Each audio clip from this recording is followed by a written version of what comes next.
Summer sits awkwardly with her mother at Crimson Lights. While Phyllis rails about how disgusting Michael's change of defense for Sharon is, her daughter assures her that it is no more than a sign of desperation. Given how much Sharon has gotten away with in her life, her mom isn't so sure that she won't get away with this as well.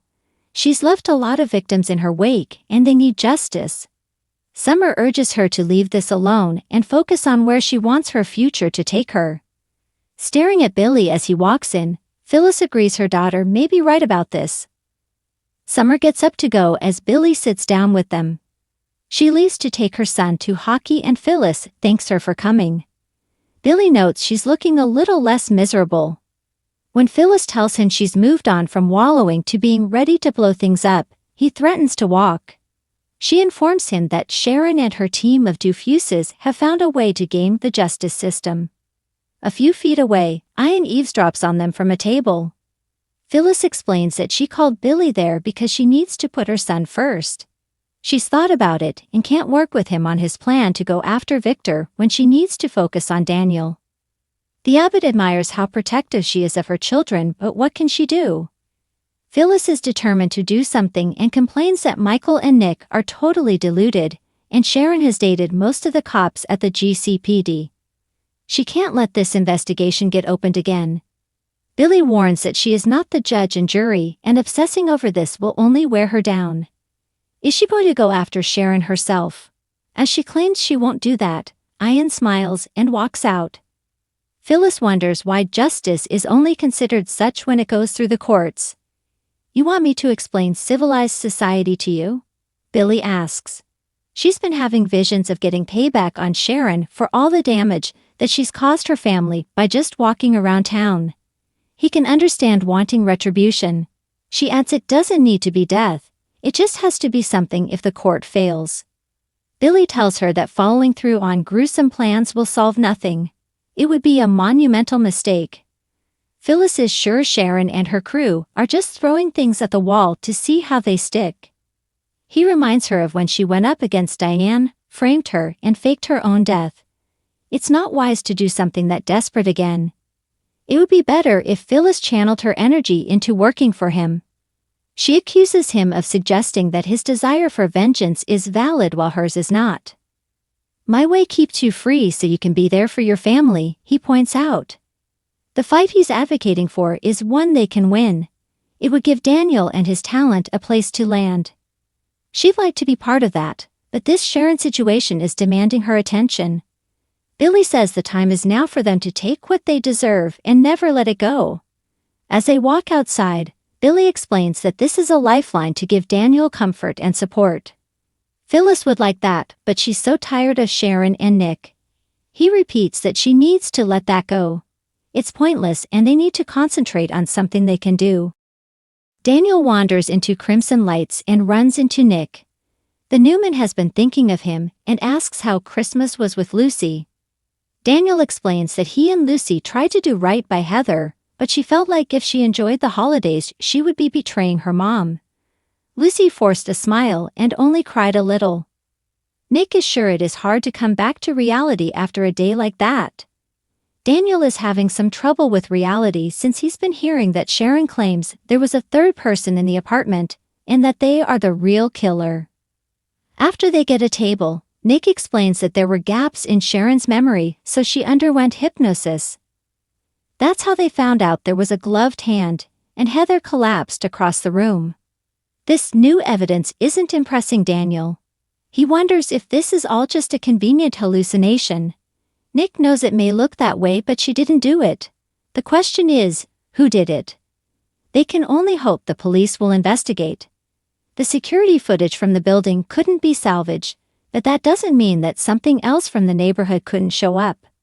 It will take detective work to get to the bottom of this. All of this sounds ridiculous to Daniel, and he wants to hear it from Sharon's mouth for himself.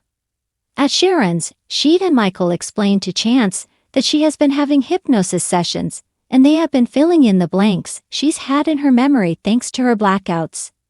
In the latest session, she recalled a gloved hand and heard Heather collapsing across the room. The detective reminds her that she's already confessed and entered a plea. He's looked at every piece of evidence, and there's no indication anyone else was there. She remains the only suspect. The cop isn't finding any of this compelling, but the lawyer is ready to take this, and the proof that her meds were laced with PCP to the authorities. Sharon admits that she framed Daniel, and her lawyer says they will deal with that later. He urges Chance to reopen the investigation. Sharon backs this up and insists she didn't kill Heather. She's not saying that to avoid punishment, but because it's the truth. The real killer is still out there somewhere. Michael declares that this is about a woman's death, another woman's freedom, and the safety of everyone in Genoa City. Chance asks for more details, but Sharon and Michael don't have any. That's why they need the police to look into this. Sharon's sure Chance is the best person for this job. Heather's family deserves to know who took her from them. Nick and Daniel arrive. Daniel doesn't want to be there, but he wants to know what Sharon is trying to pull now. His mother told him they were cooking up a new defense and he wanted to hear it for himself. Nick and Chance warn him not to get heated. Daniel asks if the cops are buying her crap. Sharon's sorry he has to think about this over Christmas. She insists this is no game and she would have kept this silent if Phyllis hadn't ripped into her. When Daniel lays into Chance, the detective claims he's just giving them the benefit of the doubt.